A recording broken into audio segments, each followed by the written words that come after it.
Hello, fellow Rebel Capitals. Hope you're well. So we got a weekend edition. I thought it would be fun to go over how the banking system rigs the system, or how the big bankers rig the system, how they quote unquote cheat. I was just on Twitter and I have a lot of people responding to one of my tweets saying, well, reserve requirements. They're always talking about reserve requirements and Basel III and SLR and all these things that constrain the bank's balance sheets. And you guys know from watching my videos, the premise of my worldview is that the banks are at the center of the monetary system, and the central banks just revolve around them. They're the sun, the central banks are the planets. It's not vice versa.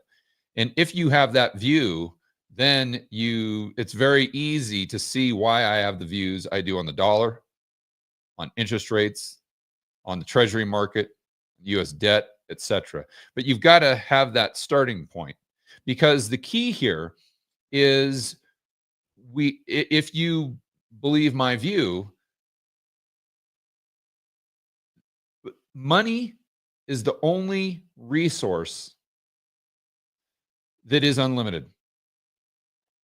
There are no constraints. There is no scarcity. That's what we have to understand. Now, there's scarcity if you're a person. There's scarcity if you're a business. There's not scarcity if you're a bank. And the only way there would be scarcity is if the regulators were able to regulate them. And there's a few things that would add to it, right? But if we completely debunk that, then you're left with one conclusion. And that's the banksters can quite literally create as much money as they want without the Federal Reserve, without the central banks. So what I did on a weekend here is I started using ChatGPT. Now, ChatGPT is good, but you got to micromanage him. But it's good at pulling facts from the internet and kind of having a back and forth. So I thought that we could use ChatGPT in this video to really think through how the monetary system works and how these shadow banks, per the title of the video, have completely rigged the system to the point where they can create as much money as they want without bank reserves, without the Fed, without any of this nonsense. All right. So let's go over to an email that I copy and pasted from the thread, let's say with ChatGPT. And then we're going to go over to ChatGPT itself. I pulled up my account and we're going to ask it some questions. And I'm going to do the prompting, George Gammon. And we're going to see what type of answers we can get. And we're going to see if we can poke holes in my theory using ChatGPT. George versus ChatGPT. All right. So let me do the screen share. We'll go down to this and we're going to go over to my email. So here we go. And I told ChatGPT that I wanted it to be completely unbiased.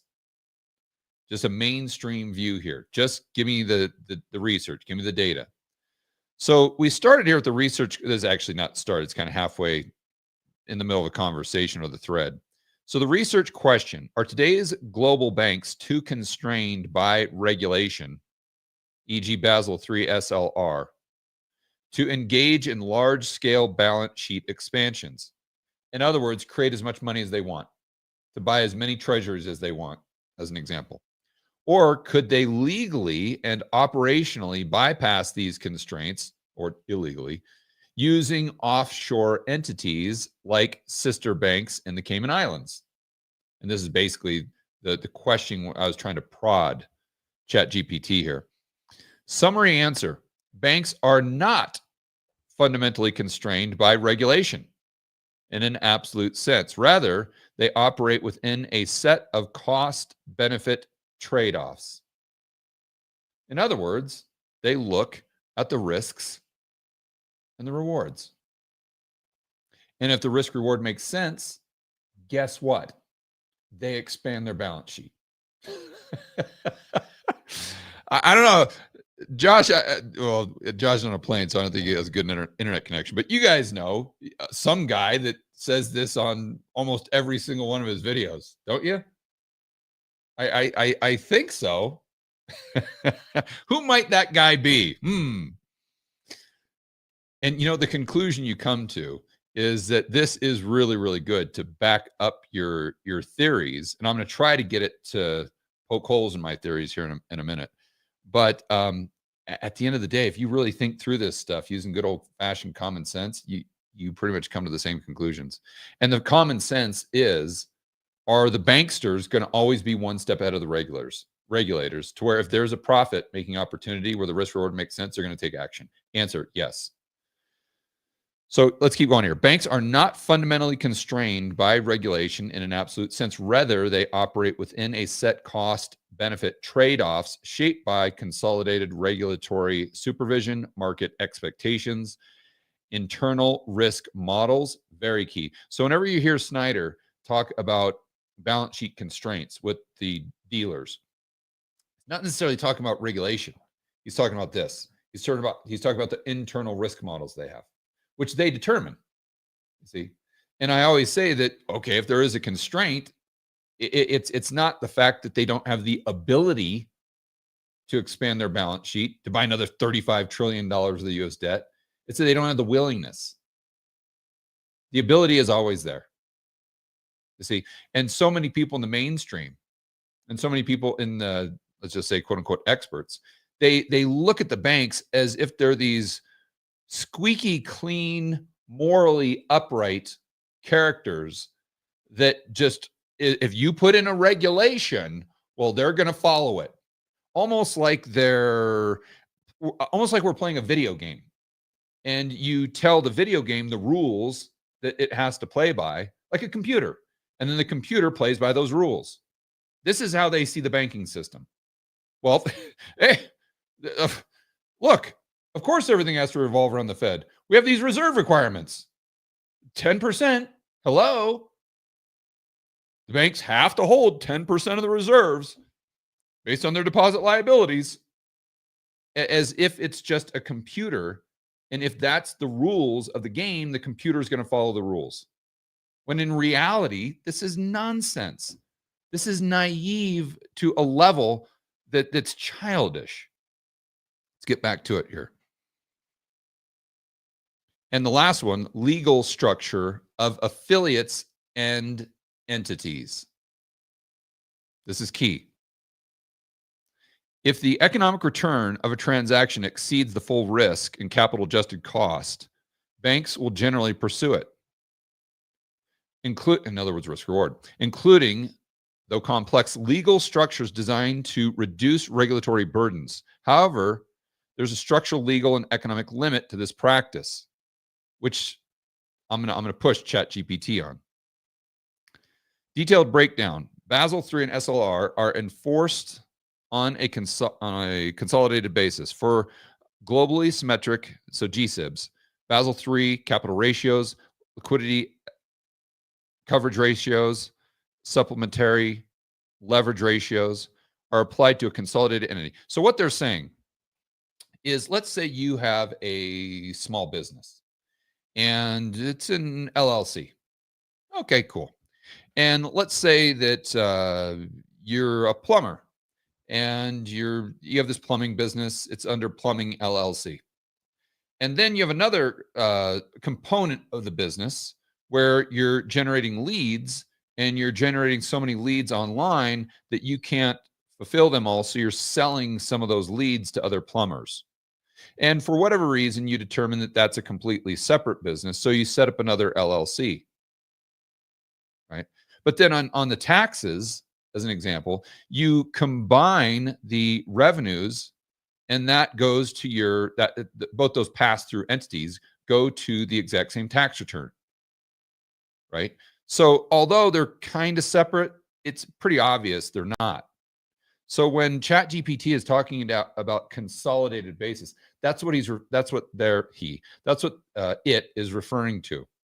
Where if you got JP Morgan that has to abide by the rules of the Federal Reserve, let's say, Sure, they could set up a bank in the Cayman Islands, but what the regulators would do is say, okay, JP Morgan, you're based out of New York, and we see that you've got a branch, excuse me, down in the Cayman Islands where these Basel III requirements don't really apply or they're not really enforced.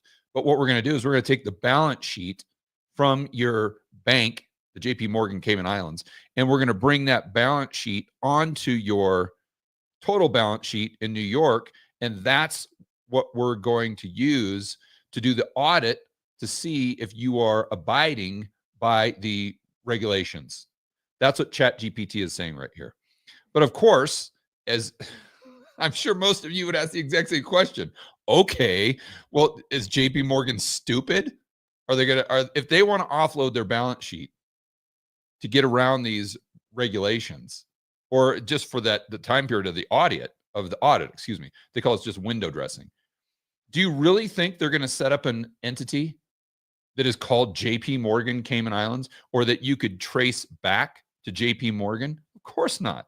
They're going to set up a completely separate legal entity that at every single level is has the, I forgot what the technical legal term is, but it has an arm's reach distance. It's something like that is the technical term they use to say that from a legal standpoint, there is no commingling of the balance sheet. So from a legal standpoint, these are absolutely 100% unequivocally two separate entities. So this is obviously what they're going to do, right? But let's keep going here, because I push back on ChatGPT and then like, oh yeah, well, I guess they could do that. You're right. Legally independent offshore entities can reduce regulatory burden with caveats. The parent does not guarantee the liabilities. The entity is capitalized independently. So here you go.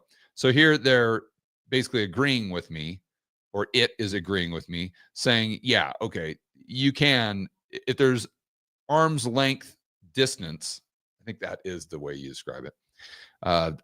Goes back to my entrepreneurial days, but that's so, that goes back to 2012. So that's why I can't remember the exact terminology, but you guys know what I'm talking about.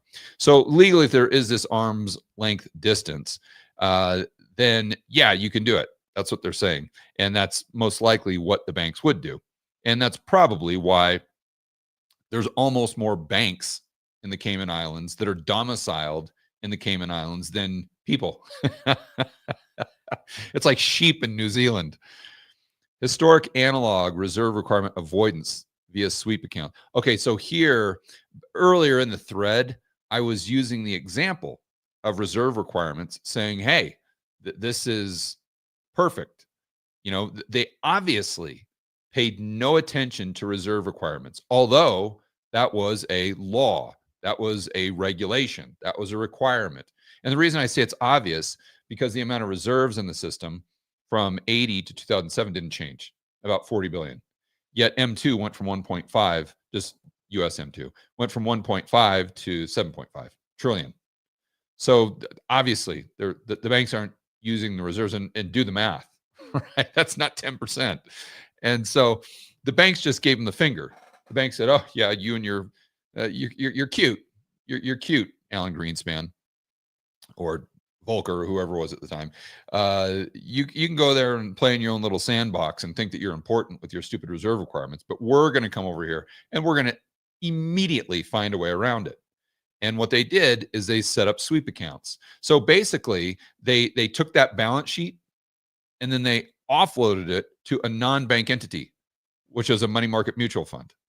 And so when the regulators came around, they looked at their deposits, the technical deposits they had on their balance sheet versus their reserves, and they're like, yep, all good. 10% reserve requirement met. Completely ignoring the fact that M2 is at 7.5 trillion. And then they never sat back like, that's weird. Every single one of these banks we audit falls under the 10% reserve requirement, or falls, abides by, let's say, the 10% reserve requirement.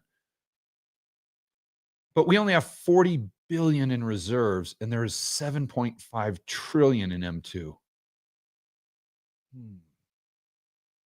Maybe there's something we're missing. Nah. I mean, that's what they would have done for decades, decades on end. And what really happens here? I'm making fun of it.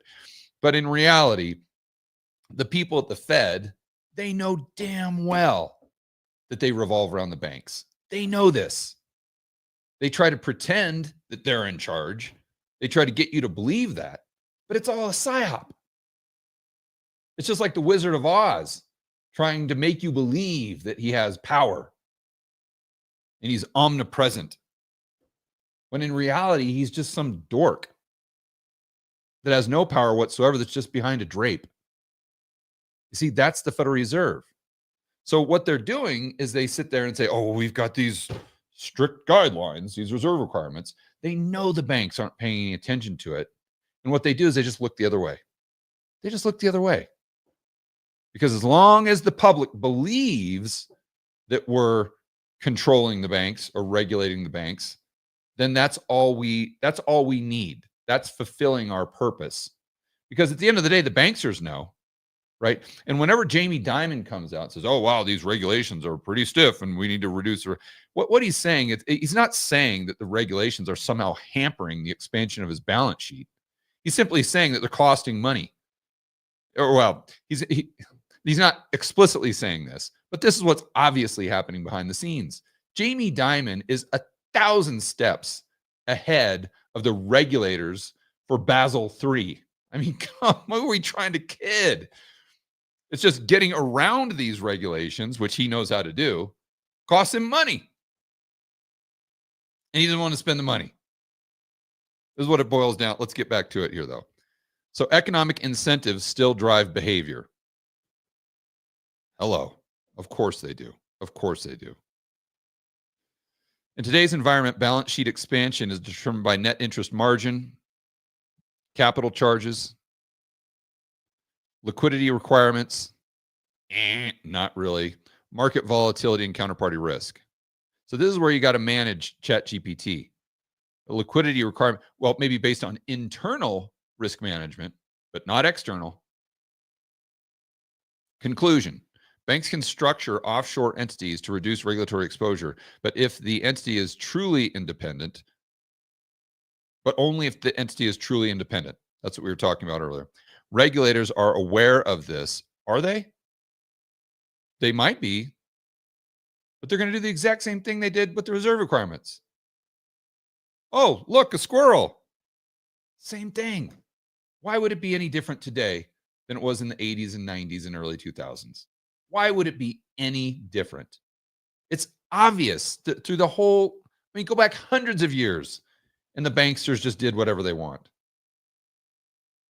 And you know, with these reserve requirements, they did the same thing. The regulators knew they were breaking the law. I mean, it's obvious. Just look at them too, for heaven's sakes. You don't need to be a genius to know that math doesn't work. And they're doing the exact same thing today. As long as I can show on paper that I have done my job as a regulator and that JP Morgan fell within the required Basel III, blah, blah, blah, blah, blah, or SLR or LVR, whatever the hell the stupid acronyms are. As long as I can show that they did this on my little spreadsheet, then I get to keep my job. Now, do I know that JP Morgan has all these offshore accounts and offshore banks and non-bank entities that they're offloading their balance sheet to get around the regulations? Of course I do. Of course I do. But it doesn't matter to me, because the only thing that matters to me is keeping my job. And therefore, if I can show on my little audit that I checked off all the boxes, we're good to go. That's what's happening here, guys. So the choice not to expand the balance sheet in certain trades maybe due more to counterparty risk, hello, volatility, capital efficiency concerns, insufficient profit relative to required internal capital, i.e., risk reward.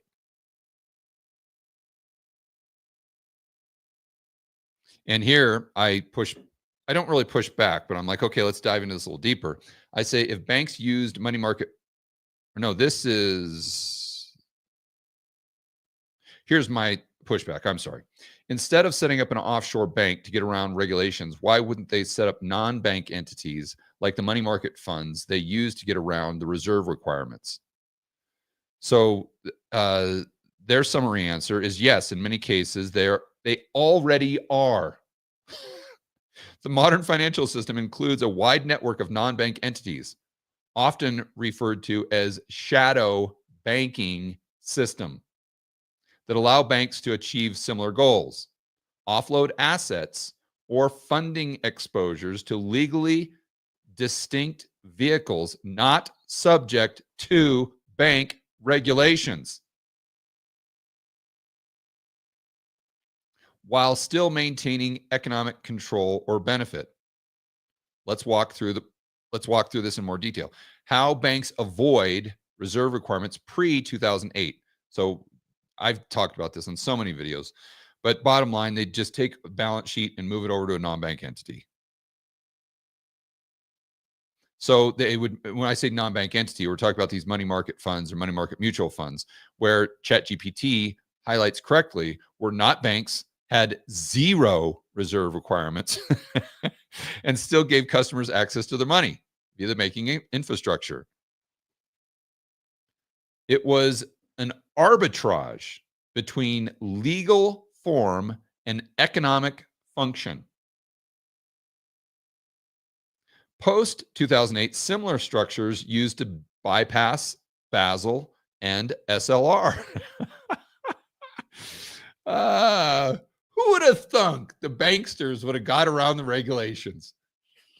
I mean, you can see how much this stuff frustrates me, because whenever I see people, wherever it is online, talk about the Basel III somehow restricting the bank, it's almost like hearing a little kid talk about the tooth fairy, that you kind of smile like, yeah, that's cute. That's cute. Let's just keep the ruse going, because in his little imaginary world, it makes it better. I mean, that's what it's like. All right. So structures that they set up to get around Basel III: securitization vehicles, SPVs, assuming they're talking about special purpose vehicles, prime money market funds. So the SPVs purpose: move assets off balance sheet to reduce RWA, risk weighted assets. Prime money market funds source funding without capital charge. Securities lending agencies create economic exposure to bonds without ownership. So in other words, not on the balance sheet, off balance sheet. Repos with non-bank counterparties keep transactions off balance sheet. Captive hedge funds isolate risk taking in entities that don't consolidate under that umbrella. Remember? Structured notes sold to retail institutional clients, and this transfers asset exposure without capital costs. Synthetic total return swaps achieve asset exposure economically, not legally. I mean, I could go on and on and on, but you get it. And the main takeaway here is this is not a video, or I don't pound the table on this stuff to make fun of the regulators or to make fun of people who think that the banks are somehow constrained by the regulators, or that the regulators are somehow ahead of the banks and the banks aren't 10,000 steps ahead of the regulators. It's really not that. It's more so to point out the reality of the world we live in. And the reason I want you to try to understand the reality of the world we live in is because this is the only way you're going to understand the monetary system.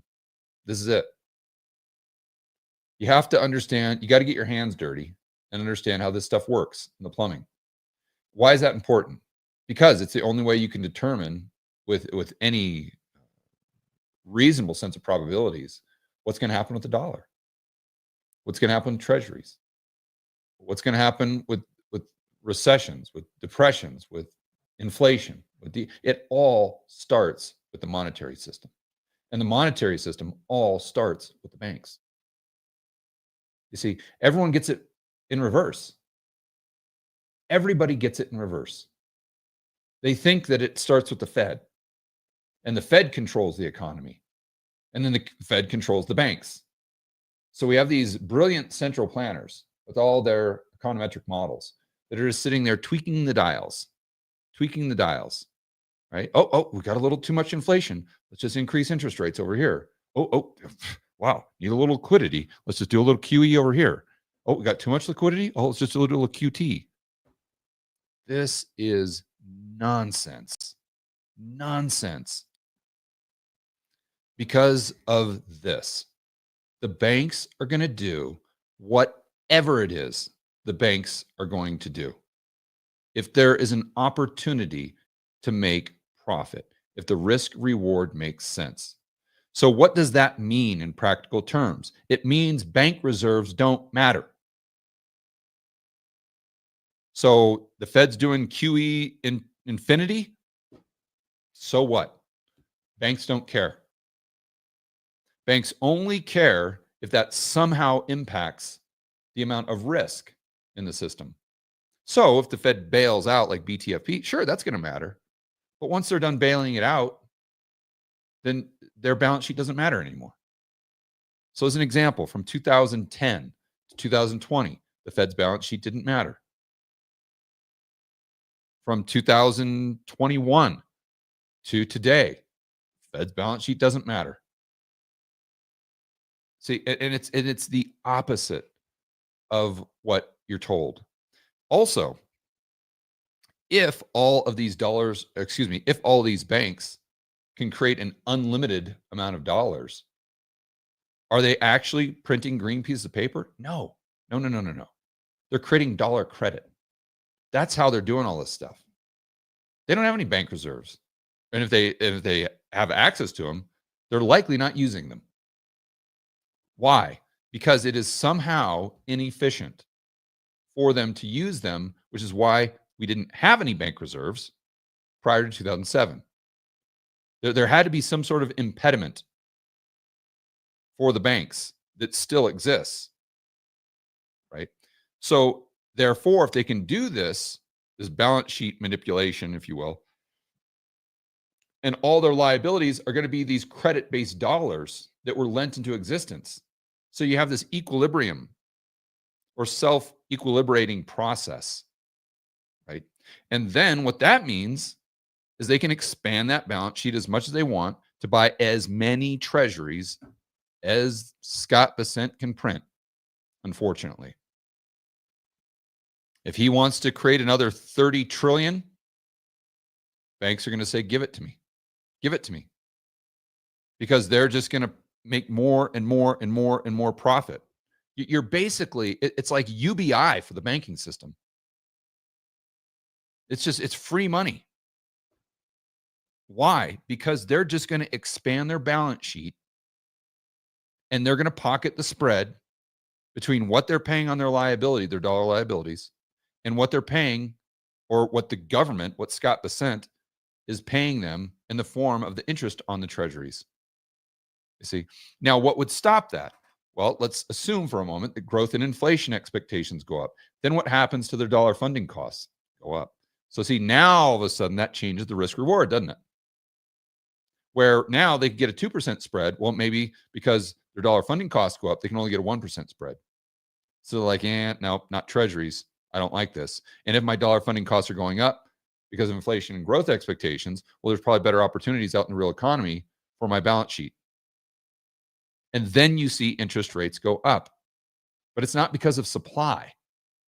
It's simply because of growth and inflation expectations. And it all goes back to this. You have to understand this to begin with, or else nothing makes sense.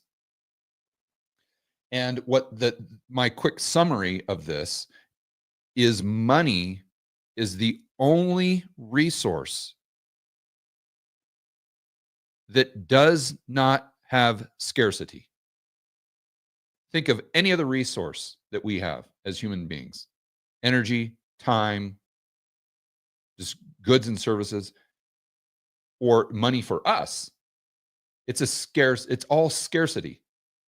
It's a scarce asset. So there's trade-offs, right? The only thing that is an exception to that rule is money for the banks. That's it. That's it. No scarcity. So if your starting point is the banks deal with money that is scarce, it's going to lead you to all these inaccurate conclusions, such as, there's going to be no buyers for treasuries because the Fed's not printing the money and there's not enough money out there. So there's no demand, or demand goes down because the banks just don't have any more money. No. Let's keep going.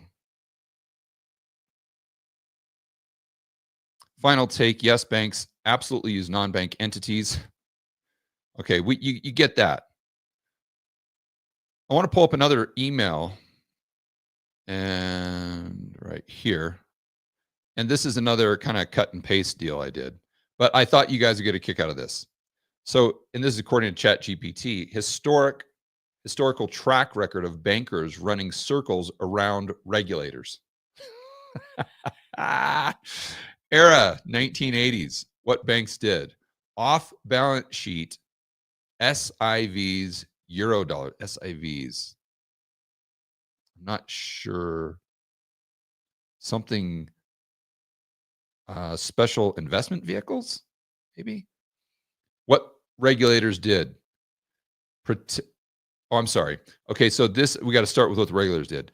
Pretended Basel. Oh, okay. So what the regulators did in response to this is they pretended Basel I would fix it. Okay, if Basel I fixed this, why are we on Basel III? 1990s, credit derivatives, LTCM style leverage. What did the regulators do? Thought VAR models captured risk. Wrong. Next thing the regulators did, Basel II. So again, if the regulators are so great at regulated banks, why do we need a Basel II and III? Why wasn't Basel I good enough? Basel II gave AAA assets 0% capital weighting. And what'd you get? Subprime securitization, AIG, collateral default swaps, repo, blowing up. In other words, the GFC. Why? Because even within their Basel II regulations, it gave mortgage-backed securities AAA ratings. Let's see, Basel III after the GFC, regulatory capital arbitrage, balance sheet netting, what we just talked about. Next, in the 2020s, the banks come out with shadow banks, private credit, stable coins. Regulators still writing white papers. The real issue, regulatory theater. Regulators want to appear in control. Bankers want to look compliant. But both sides know the game is rigged. The game is rigged, ladies and gentlemen. Okay, so let's make sure that, we still got the live stream going. Now what I'm going to do is I'm going to go over to ChatGPT and we're going to play around with it. And we're going to see if we can actually push holes in this theory, right? We'll try to look at the whole thing. So you guys are going to have to follow this, but you can replay the video if you want, obviously. So let's go over here. And I kind of ported this thread over. So let's start by saying, well, let's just ask it a question here. Let's say,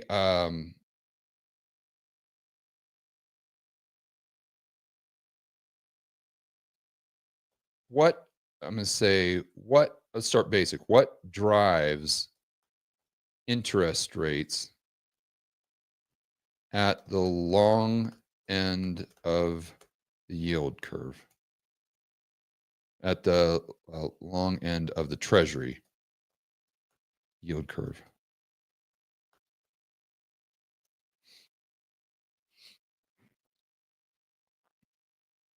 So here we go. Interest rates. What drives inflation expectations? Real growth expectations? Term premium.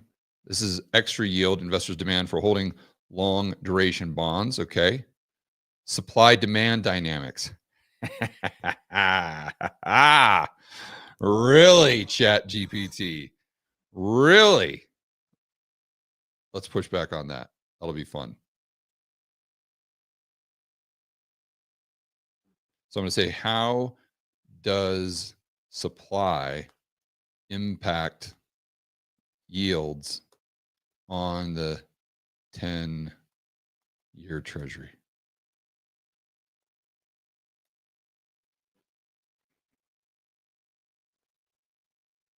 Basic supply demand dynamics. You see, here's where ChatGPT doesn't realize who it's dealing with. Okay, so now let's have a little fun here. So we're going to say, because it's just saying basic supply demand dynamics. I'm going to say, so if inflation and growth expectations stay the same, why wouldn't banks expand their balance sheet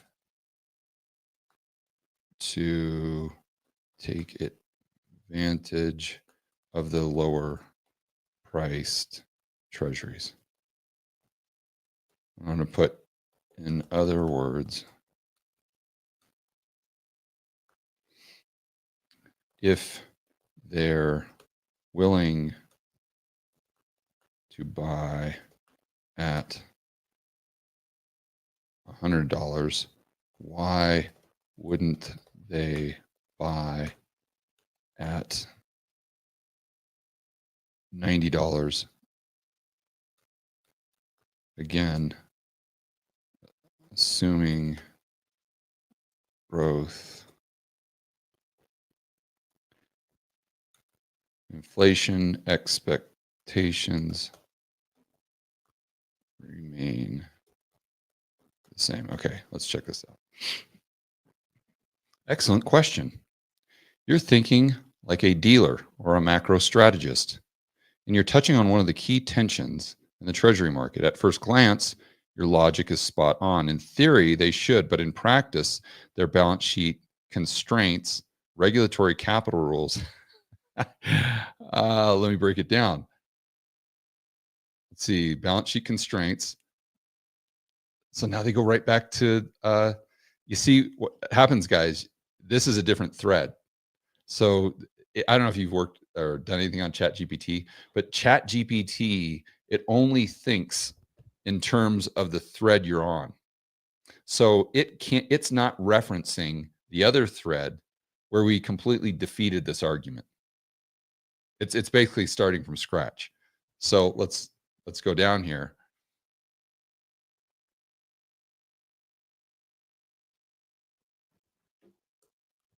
Can't we assume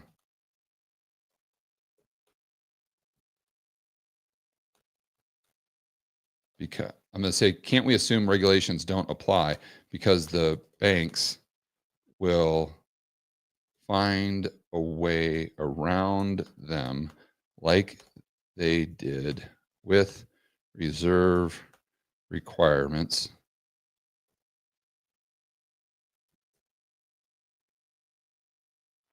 I don't want to get too complicated here because I don't want to confuse it. Can't we assume regulations don't apply because the banks will find a way around them like they did with reserve requirements if the risk reward analysis makes sense?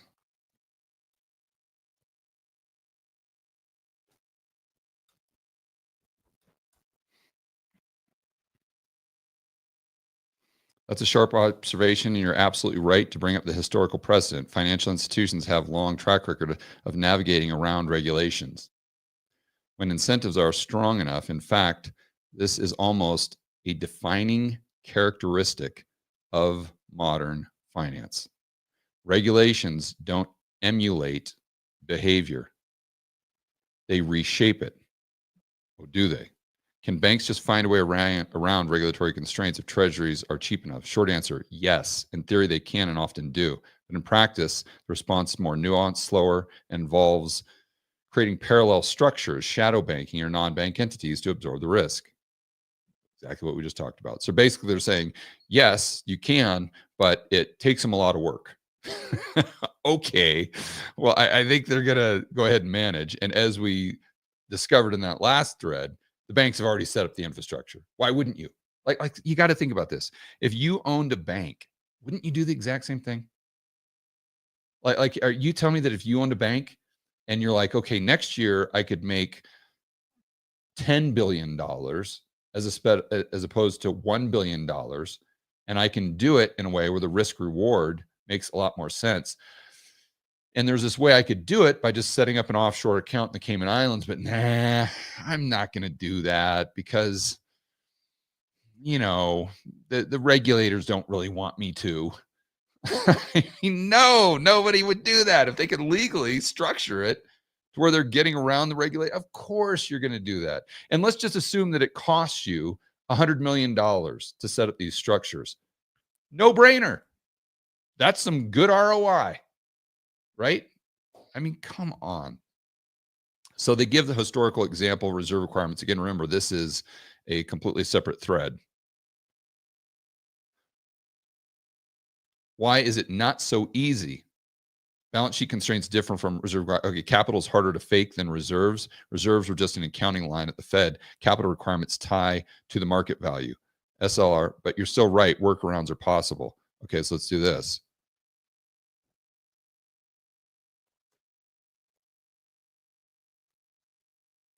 I'm going to say if you were a publicly traded bank, why would you not set up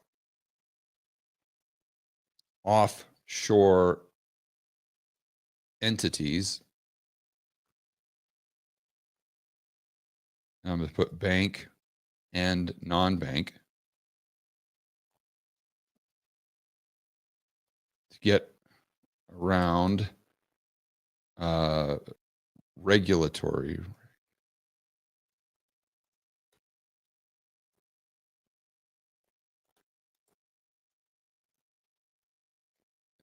balance sheet constraints if your dollar funding costs were far below the interest rate you could receive on the treasuries. I would say, and you could match up maturities because most of the accounts in the Eurodollar system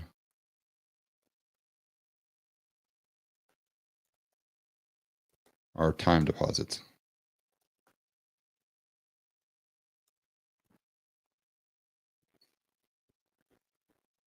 This is a killer question. You're absolutely right to focus on the arbitrage opportunity between low dollar funding costs, especially offshore, and the higher yielding long-term treasuries, especially when inflation growth expectations are anchored, the yield curve is steep in term premium is high, and the institution can match funding. So what they're saying there, as far as the yield curve steepening out, that just means that there's even a bigger arbitrage opportunity, because if their dollar funding costs, let's just say currently is 2%, and then the treasuries currently are yielding 4%.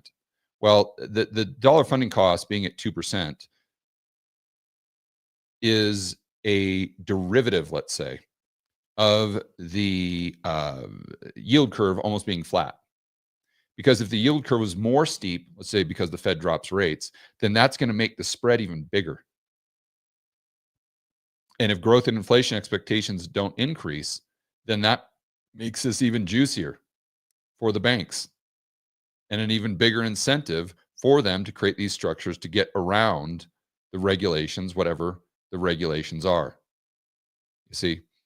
So another, again, just to keep things simple, the steeper the curve, the bigger the arbitrage opportunity. And keep in mind, there's already a huge arbitrage opportunity with the curve being flat or even inverted. Because usually what you would see as Fed funds went up, you would see the interest rate that you're getting on your bank account go up as well, and often to the same degree, right? Therefore, your money, your dollars that you have in your bank account, that's a dollar funding cost for the bank. That's a liability of the bank. But they're taking, in theory, it's all balance sheet stuff and accounting ledgers, but they're technically taking those dollars from you, although there's no dollars and it's a liability. But they're using that to go ahead and fund the purchase of the treasuries, right? But let me ask you guys right now, let's go back over to the chat real quick. What interest rate are you guys currently receiving on your checking account or savings account? Just let me know in the chat real quick here. What interest rate are you guys currently receiving on your bank account? Because again, what interest rate you are receiving is the bank's dollar funding cost. So let's see, go ahead and let me know in the chat. So we got 1.2% here from Holly. Come on, I can't say that. Okay, so 1.2%. 3.8 on my MMA money market account, 0.05, 3 point, and again, that's probably a money market account. I'm guessing a time deposit. I'm talking about your checking account, your savings account, high yield savings account with Merrill Lynch. Okay, so these are time, hold on liability. We got 0% here. We got 0.05. We've got 4.5. Wow. 3.5. 3.6. So not 1.5. Here's some guy at 0. Coinbase at 4.7. But that's okay. That's stable coin. I don't know if I'd throw Coinbase in there. So you guys see now we had everything from basically 0 to, what did it go up to 4.7%? And that was a Coinbase. Here's another person that is at 3.95%. And that's for a money market account. And the checking is at 0. So you see what I'm saying here, guys? When I use the 2% and the 4%, I'm just using that as an example, right? Because it's easy math. But there were very few people here that are receiving more than what is being paid on a 10-year treasury right now. In fact, very few people are even receiving what Fed funds is. Remember, Fed funds is 4.33. So if we look at, let me do the screen share again. And I've done this for other videos where I actually look at the interest rate that these Cayman Island banks are paying on their dollar liabilities. So deposit account. So let's do this, guys. This will be fun. And then we'll get back to ChatGPT.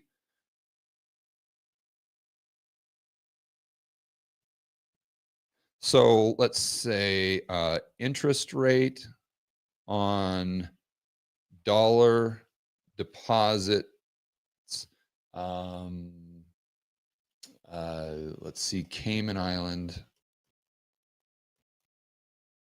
bank accounts. Okay, I'm on savings. So just a quick AI overview. Interest rate on dollar deposits in Cayman Island savings accounts vary depending on the bank and specific type of account, but generally range from 2.6 to 3 for fixed deposits. NCB Cayman Limited offers rates from 2.6 up to 3% for deposits over $1 million, by the way. Island Savings provides rates for long-term, non-redeemable term deposits.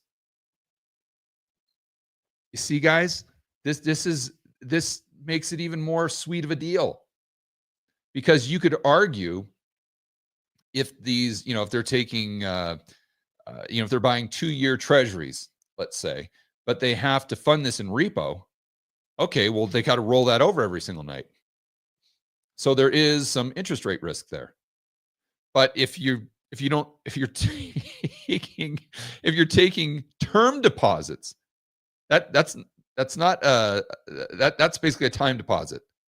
That's not a demand deposit, right? So a time deposit is when you say, okay, I'm giving you this money for 2 years.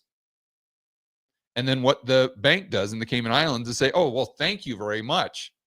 And because you were so nice to give us your money for 2 years, we are going to give you 3%. And then what they do is they go out there and buy a 2-year treasury that pays them 3.8%. And then they pocket the spread. And you say, well, George, that money's depreciating in value. They don't care because they have zero money out of pocket. Zero, zero, zero, zero. They're not putting any of their money at risk. They're using your money. And you're giving it to them willingly at 3% and locking it up for 2 years. Just using this as an example. You see? So my point there is you have to understand that most of these accounts, these offshore accounts in the Eurodollar system, they're time deposits. They're locked up, or term deposits, as they say here. And I didn't even realize this, but they're actually using a 2-year deposit as an example. With a 2-year deposit at 2.99%, 3-year, 4-year, 5-year deposit at 3.09%. So this bank, you can borrow at 3%, that's your dollar funding, and you can buy a 5-year treasury. I don't know where it is right now. Let's just say it's at Fed funds 4.33, and you're pocketing 130 basis points for no money out of pocket. What bank in their right mind wouldn't do that? The only way you wouldn't do that is if growth and inflation went up and your dollar funding costs went from 3% up to 4%, because then the risk reward doesn't make sense. But that has nothing to do with supply, right? If Scott Bessent came, let's say you owned this bank. So you could borrow for 5 years at 3% and buy a treasury at, let's just say, 4.3 for 5 years. And let's just assume for a moment that Scott Bessent came out and said, all right, today we're issuing another $2 trillion in 5-year treasuries. How many of those treasuries are you going to buy? Answer, all of them. All of them. Well, what if that made the interest rate go up? Then you're going to buy even more because it's an even better deal. But George, what about Basel III? What about SLR requirements? Beep. There's your SLR requirements. That's what the banks are doing, just like they did with the reserve requirements. And just like, with ChatGPT accessing everything on the internet, how they're confirming. It's identical. The only thing that changes this equation for the banks is the risk reward. And that is about growth and inflation expectations. Because the only way they're not going to use that balance sheet is if risk goes down. So then they're like, whoa, what on earth are we buying these treasuries for? We've got to go out there and lend this money or use this balance sheet capacity in the real economy. And then demand goes down. But demand didn't go down because of supply, because supply went up. Absolutely not. If growth and inflation expectations stay the same, the increase in supply would increase demand because it's an even better deal, which is that self-equilibrating mechanism. See? And then you say, well, what if they run out of deposits? How can they run out of deposits? They create the deposits. The banks create the deposits. They create the deposits through loans, even if they're just interbank loans. So the only constraint on this, like I've said 10 times here, and it's not really a constraint. The only thing that would prompt them to make a different decision is if growth inflation expectations change, or if because it gets so risky in the global monetary system that they're like, you know what? For the next couple of weeks, we don't even want to expand our balance sheet. We got to pump the brakes here and just see how this plays out. We don't even want to expand the balance sheet to buy treasuries because we don't know what's going to happen with these tariffs. We don't know what's going to happen with the basis trade. We don't know what's going to happen with our counterparties. So for right now, let's go ahead and just time out on the balance sheet expansion. But that's not because of external factors, like Snyder says. That's because of internal risk management, which is backed up by exactly what ChatGPT is saying.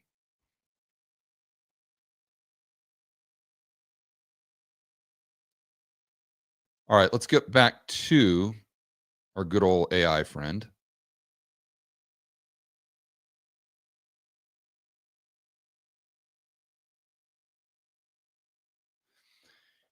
He said, or it says, you're describing the exact kind of regulatory arbitrage that defined the growth of the Eurodollar market and shadow banking system for decades.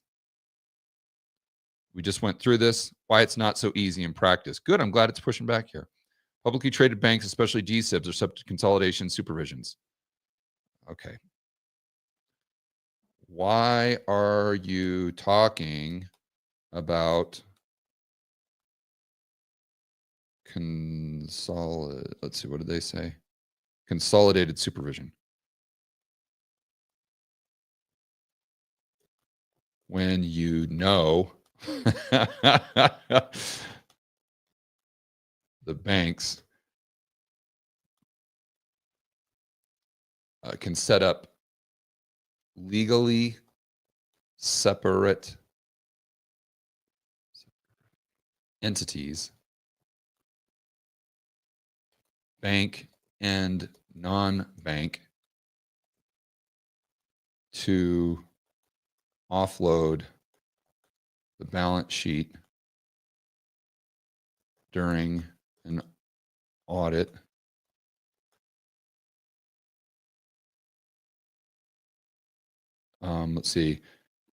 let's see, or audit, and I'm just going to put in parentheses here, window dressing.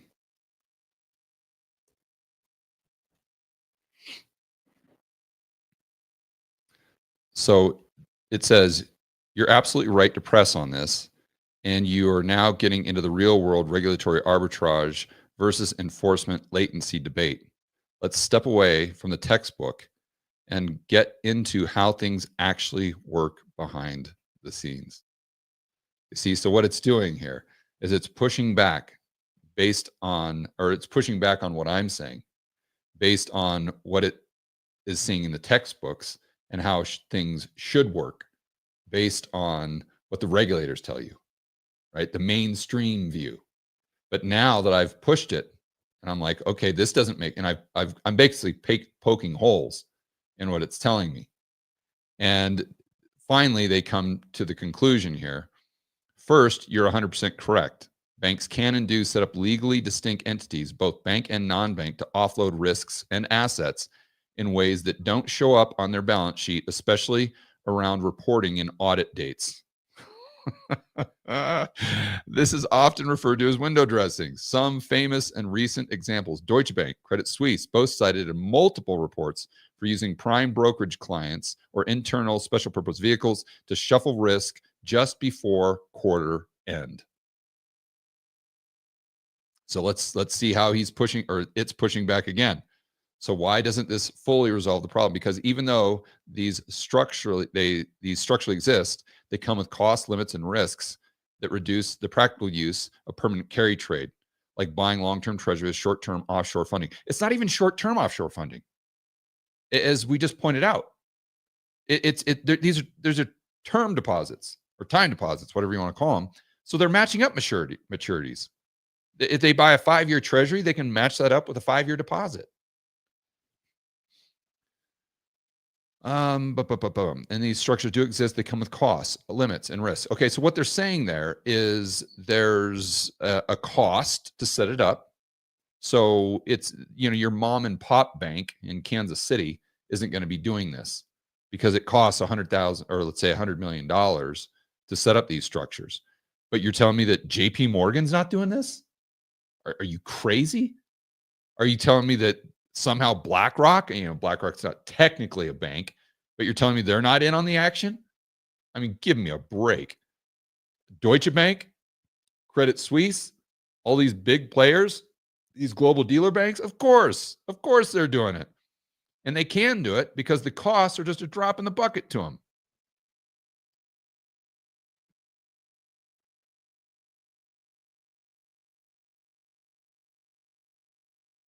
So now they're saying window dressing does not equal full-time balance sheet expansion. I know it doesn't, but that's not because of external controls. That's because of internal risk management controls.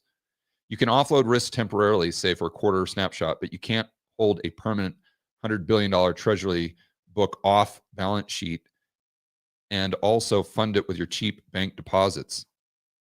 Either the affiliate is truly separate. Of course, it's going to be truly separate.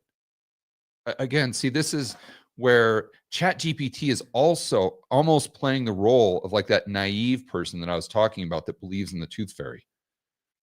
Of course they're going to do. What do you think? They're stupid? You really think that Larry Fink is going to do this half-ass, where he's going to set up an entity that the regulators could associate with BlackRock? Of course not. Of course not. This is just total naivete.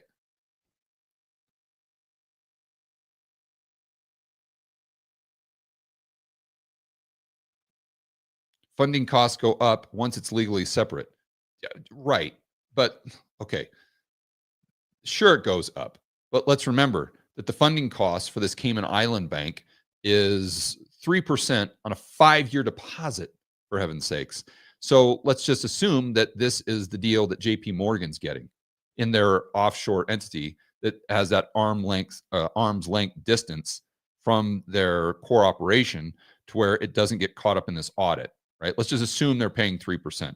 Okay, so what are they paying on their deposits? So JP Morgan, interest rates on deposit accounts.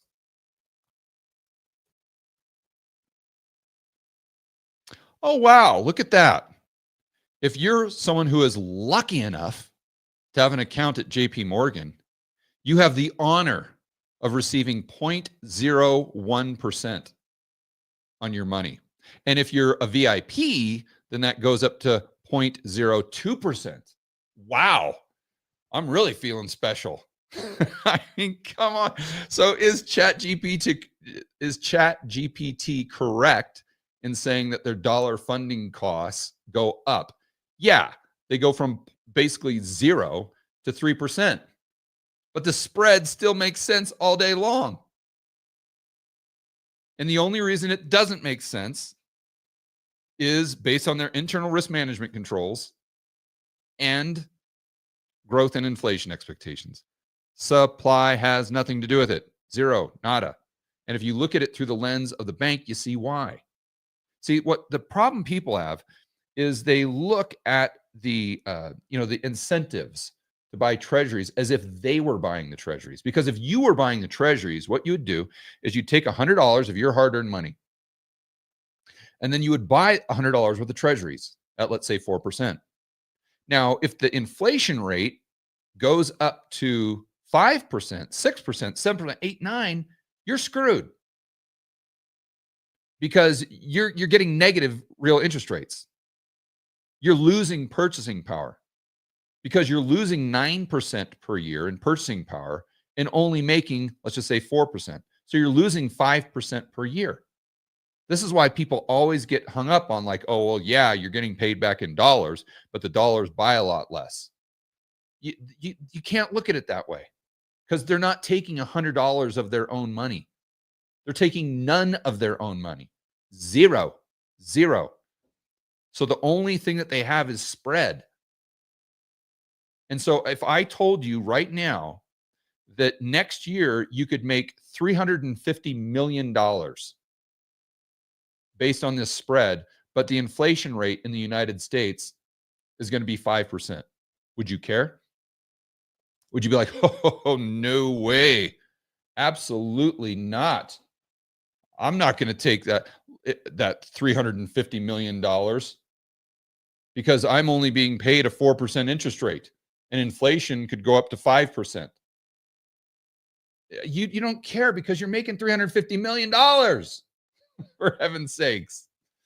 You see, you're not taking $350 million of your own money and buying $350 million of the treasuries. That's not what you're doing. See, and this is what people need to get their head around.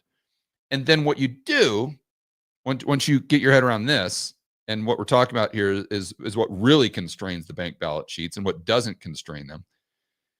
Then you can start layering over that the idea, the global monetary system is not bank reserves. It's not green pieces of paper. It's just simply these banks creating this dollar credit. And therefore, if the demand for the dollar credit goes down, what happens to the amount of dollar credit? It declines. And if the dollar credit declines, what happens to the dollars? They're gone. It declines as well. You see how all of this it comes full circle. Let's get back to whatever ChatGPT. Okay, funding costs go. Okay, we debunked that. Regulators eventually catch up. Come on. I'm not even going to push back on that one because it's so stupid.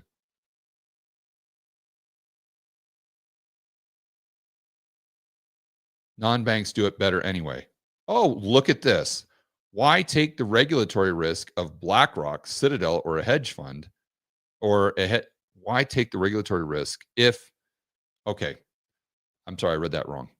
Why take the regulatory risk if BlackRock, Citadel, or a hedge fund can basically do the exact same thing without the regulatory burden?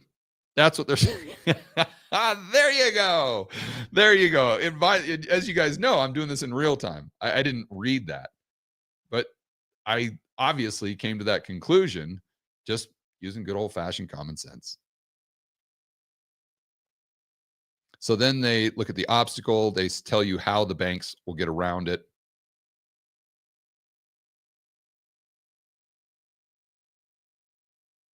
So, well, I'm actually quite surprised. We've got 5,700 people watching right now. And I figured I would have bored everyone to the point where they would have clicked off the live stream by now. But if you guys want to keep going here, I will go back over to ChatGPT and we can address some of the dollar stuff. So let's do that. As long as you guys want to hang with me, I'll keep cranking this stuff out. I could talk about this all day long. You guys know I'm passionate about this stuff.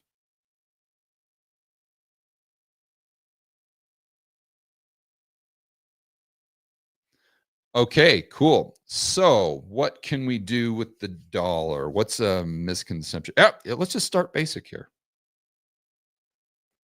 Does the Federal Reserve print money? This should be fun.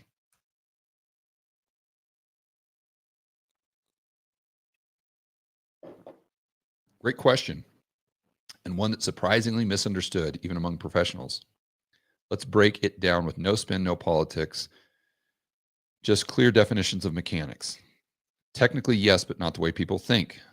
If the Fed does print physical cash, that's the job of the Treasury. But when people ask this, what they usually mean, did the Fed create new money to inject into the economy? The answer is yes, but it's more nuanced.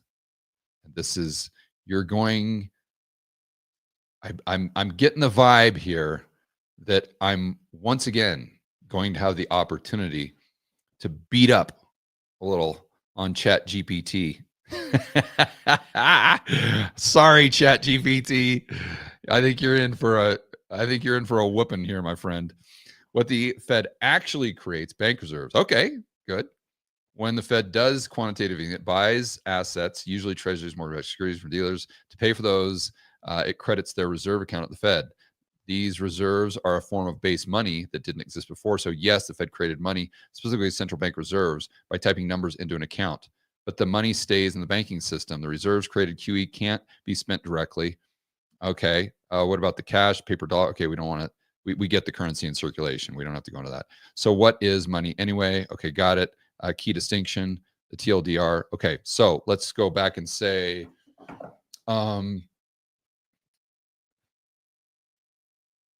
So what, and again, I'm just kind of setting ChatGPT up here to fail.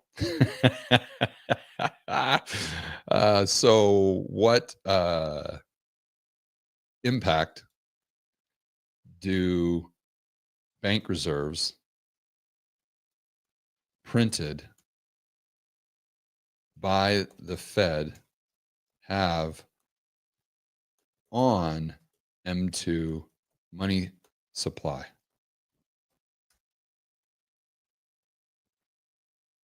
Fantastic question. This is key to understanding why QE doesn't always increase M2 and why some economists say the Fed isn't really printing money in the way that matters to the real economy. Let's break it down. Definitions: reserve base money.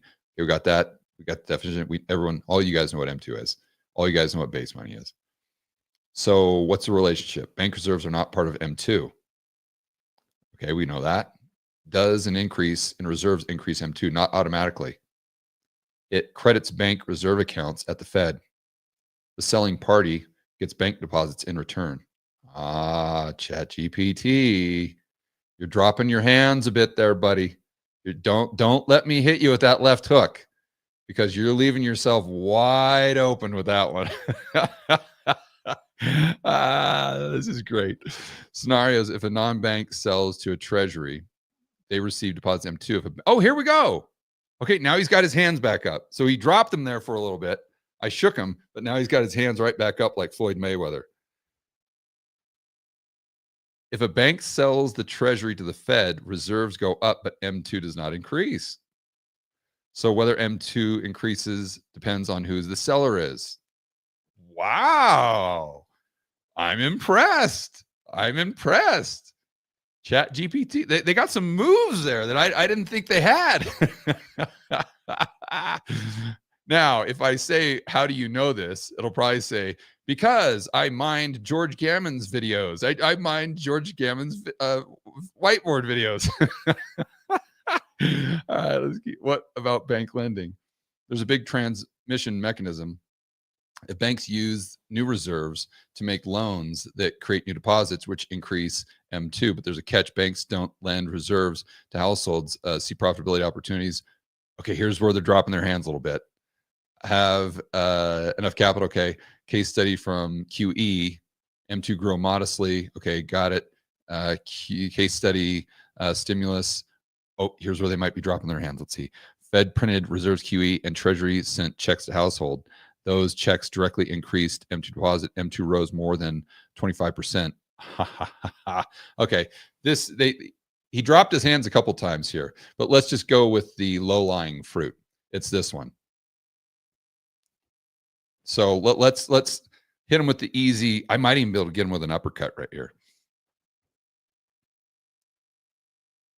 So are you saying the increase, the 25% increase in M2 was strictly a result of the Fed doing QE? In other words, no, I don't think I need to explain that. He'll get it. Great follow-up. And the answer is no. The 25% surge in M2 was not strictly a result of QE. Massive fiscal stimulus, QE by the Federal Reserve, was to help finance deficits. What actually drove the jump? Direct deposit creation, fiscal policy. He's starting to stagger. We got him right there with that uppercut, and he's kind of getting dizzy. And now he's just spitting out kind of nonsense just because he's just trying. He can't really focus, and he's trying to buy some time. That's what's happening. QE was the financing side, not the deposit creation. Yeah, okay, we get it. Visual flows. I don't need your visual flows. Real world evidence. Okay, so let me just I'm going to try to pinpoint exactly where we're going to punch him right here. Let's see, direct deposit fiscal policy. Okay, what he is saying is they basically, Treasury sold treasuries, Fed bought them. that increased base money via the Treasury General account. And then when the Treasury General account spent the money through fiscal policy, stimulus, whatever, then that's what created the M2. Okay, so that's his position.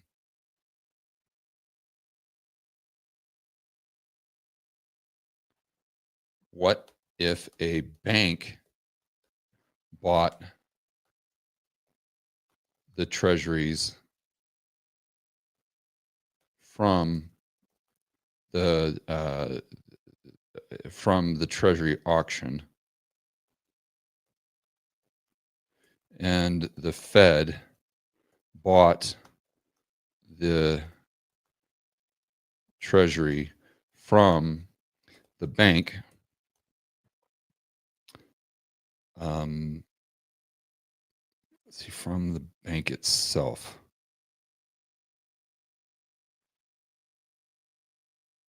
This would not impact M2 until the I don't just want to say money, the TGA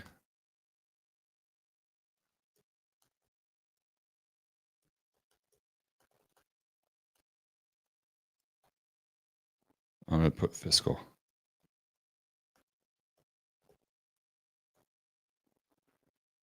Okay, so what I'm doing right now is I'm setting him up. What do they call that in boxing? Where you're doing one thing just to get him to drop his hand, so then you can do this. So it's not really about this.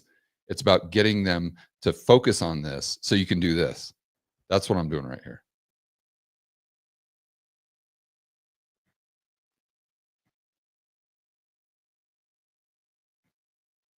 Yes, exactly right. You've nailed the precise sequence, the correct interpretation. What happens at each step? Okay, so basically they just said I'm right, so let's go down here. So I've set him up. Now I'm going to give him this. So I'm going to say, okay, this assumes the Fed had to buy the treasuries, treasuries from the bank that purchased the treasuries from the treasury auction.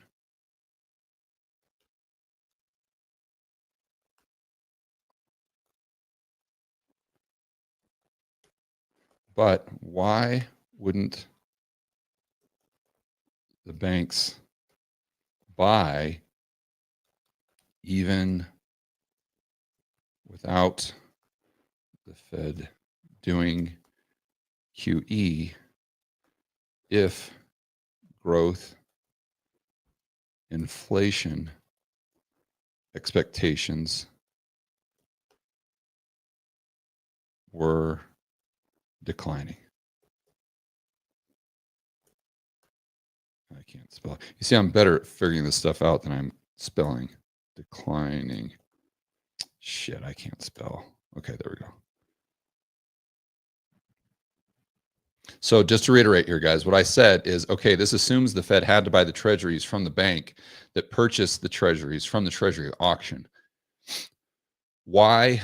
But why wouldn't the bank buy even without the Fed doing QE if growth inflation expectations were declining? They said, excellent. Now you're getting to the core of market pricing behaviors.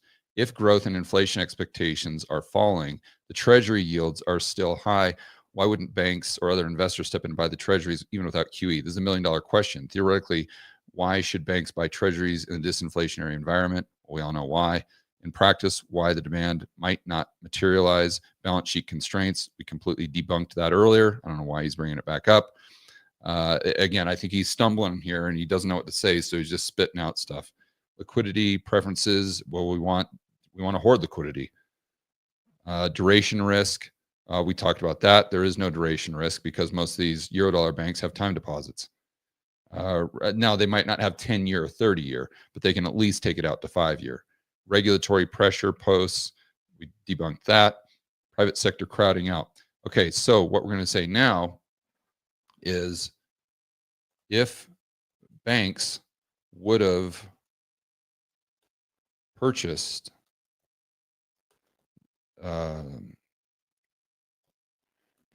these treasuries without the Fed doing QE, wouldn't M2 money supply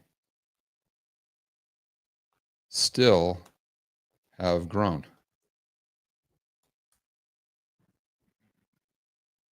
Excellent question. And now you're getting to the heart of the relationship between QE Treasury issuance and M2. Yes, M2 would still grow. So why would M2 still grow, guys? Because when a bank buys from a non-bank entity, whether it's JP Morgan, whether it's the Fed, it increases M2 because the way they're buying that is they're just increasing your checking account balance. They're just increasing the liability side of their balance sheet, the commercial bank deposit liabilities, if you want to use the technical term. And they're increasing the liability side of the balance sheet to buy and increase the asset side of their balance sheet. Because why? They're making a spread. They're making a spread.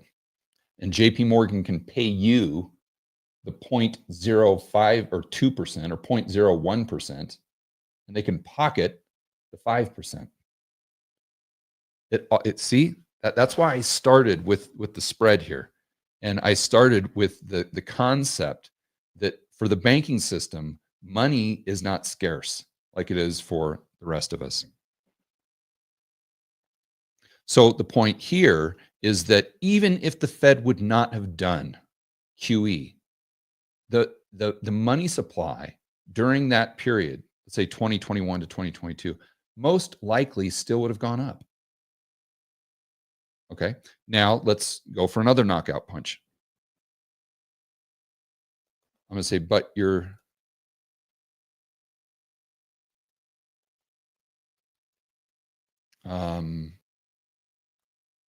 we are still focusing on, let's see, M2 growth from 2020 to 2022 from the standpoint of banks buying assets.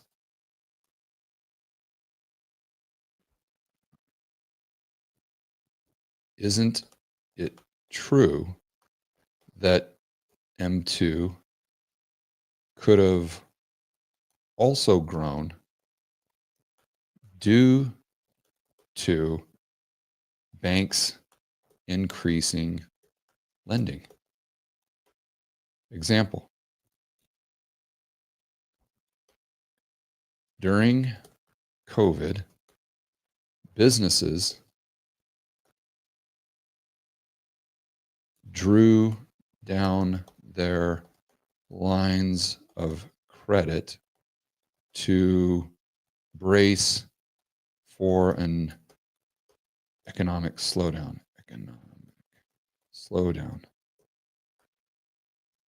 Wouldn't this also increase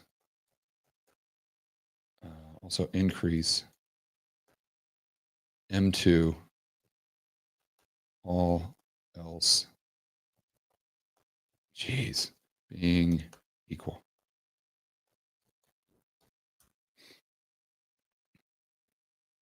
Absolutely, yes. You're spot on again. You're now zooming in on another critical, often overlooked driver of M2 growth, bank lending, including businesses drawing down their lines of credit. Creates new deposits, which directly increases M2. How bank lending increases M2. And you guys know this from watching my videos, or just you guys know this. We don't need to go over that. Liquidity hoarding. Okay, so they're talking about the drivers there, the incentives in place. What else contributed to M2 growth in addition to fiscal transfers? The following bank-based behaviors also boosted mortgage refinance booms, loan forbearance, because fewer people were paying off loans, which would have added, which would have been an offset to the increase in loans, right? Because the amount of money, or the amount of money growth, or the decline in money growth, is just simply a result. Well, exclude the Fed for a moment. If they're buying from non-bank entities, it's just simply a result of how many loans are being paid off and how many loans are being created. And there's more loans being created than are paid off, then the money supply is going to go up.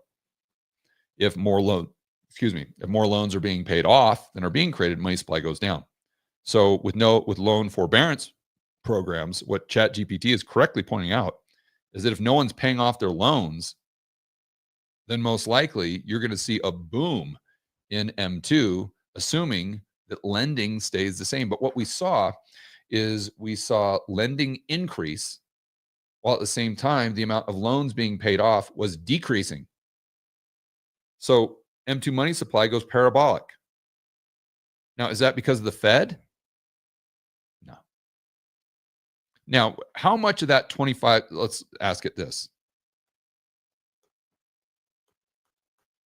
So how much of the 25% increase in M2 from 2020 to 2022 was a result of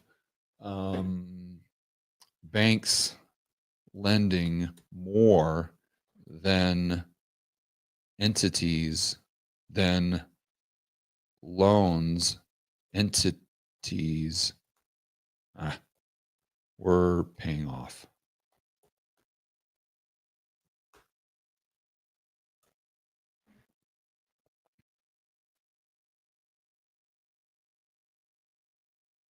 You're absolutely right to highlight the bank lending, including business drawdowns, bank credits. Okay, M2 increased approximately 6.4 trillion. Bank lending activity during the time frame, bank lending did increase. However, precise data isolating new lending directly impact on M2, the Federal Reserve H8 data, which I look at all the time. Other significant contributors. Okay, so they're saying they don't know. Conclusion: while bank lending, including credit line drawdowns, played a role in M2's expansion during 2020, the exact proportion of the 25% increase attributed to net lending remains uncertain due to data limitations and the influence of concurrent factors like fiscal stimulus and QE. Okay. But isn't it true that if the banks were buying treasuries, regardless of the Fed's QE, M2 would have gone up by the same amount?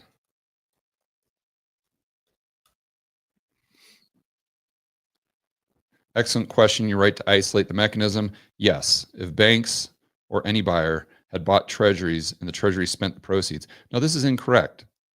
Okay. I'm going to say, what if a non-bank bought the treasuries and then the money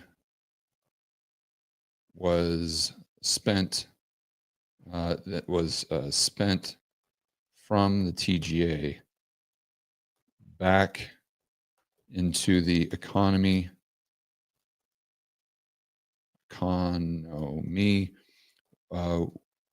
wouldn't this decrease, wouldn't this first decrease M2 and then increase it by the same amount. Therefore, no net impact on impact on M2. Here's where they're starting to stumble. We've hit them with so many punches that they're getting a little dizzy, and now they don't really know what they're talking about. They're just trying to spit out stuff to make them sound smart.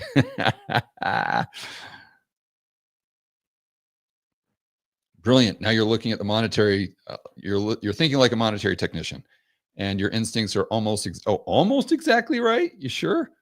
Okay, let's see here. If non-bank money market fund, a non-bank, okay. Let's see.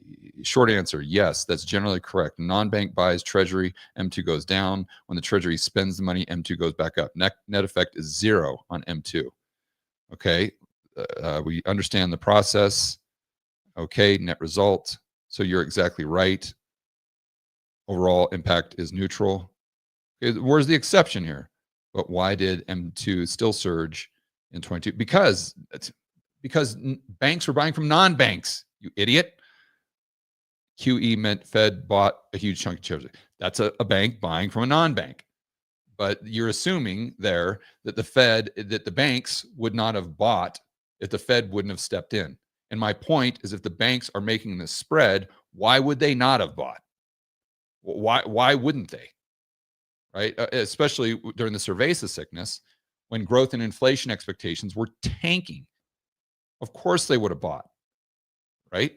So to say that the Fed did this, well, not really, because that assumes that the banks would not have done it to begin with. Or I guess you can say the Fed did have an impact on the amount of M2 increase. Now, was that 10%? Was that 90%? We don't know.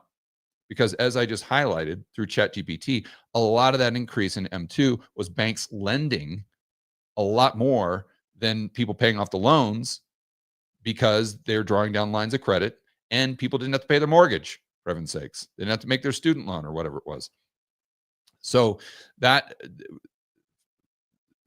resulted in just this huge spike. And again, is it 50-50? Is it 90-10? Is it 10-90? I don't know. But we have to acknowledge that both were components.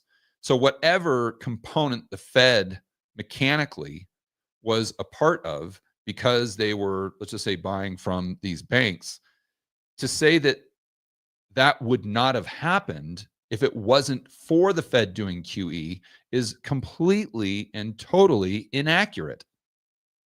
Because you're assuming that the banks would not have stepped in and bought when inflation growth expectations were plummeting.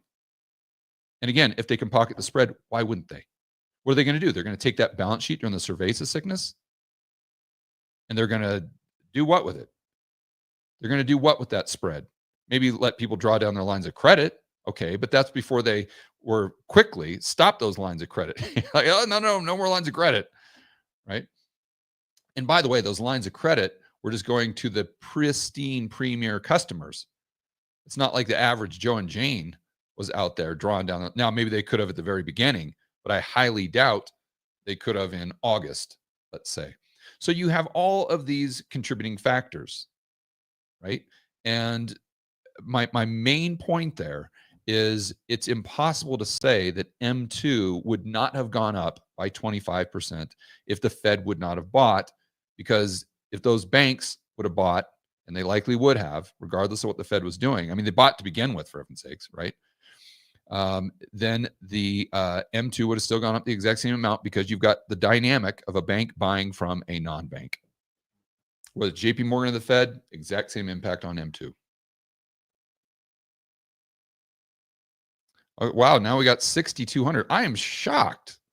I thought I would be boring you guys to the point where we would have no one on this live stream right now, because you guys would all be asleep right now.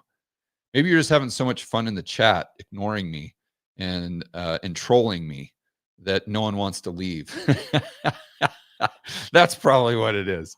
I'm sitting here thinking that you guys are listening to what I'm saying while you guys are just making fun of me. But hopefully that gave you some insights using ChatGPT. And I think it's a great resource to sit there and push back on and test your skill set. using ChatGPT. Once you figure out one of my whiteboard videos, you might not understand it completely. I mean, go to ChatGPT, plug it in, see if you can stump it, get in the ring there and see if you can poke holes in what ChatGPT is telling you and push it up against the wall and force it to think, and then see what conclusions it comes up with, and then match that up with your framework. And I think that in of itself is a very neat tool. And also, I think this hopefully goes to show people that when I sit here and say the Fed's balance sheet doesn't matter, or that they're not really using reserves, or that the debt doesn't matter, that it's really about the government spending, I'm not just pulling this stuff out of my rear end. I'm not just, I want to be a contrarian, or I want to be an asshole to all the people that have this view. That's not it. Right? I'm coming to that conclusion. I'm pounding the table on that because I've done, not just hours. I have done months. I've done years of research on this stuff. And that's where the data led me. I'm not just trying to be a contrarian to be a contrarian. Right? I'm not just trying to be a jerk. I'm not just pulling these theories out of thin air and just throwing them up against a wall to see what sticks. You can tell just through what we did with ChatGPT that hopefully, I don't know if I'm right or wrong, but you can't say that my opinions aren't based on extensive, thorough research and thought. All right, guys, enjoy your weekend. As always, make sure you're standing up for freedom, liberty, free market capitalism. See you in the next video.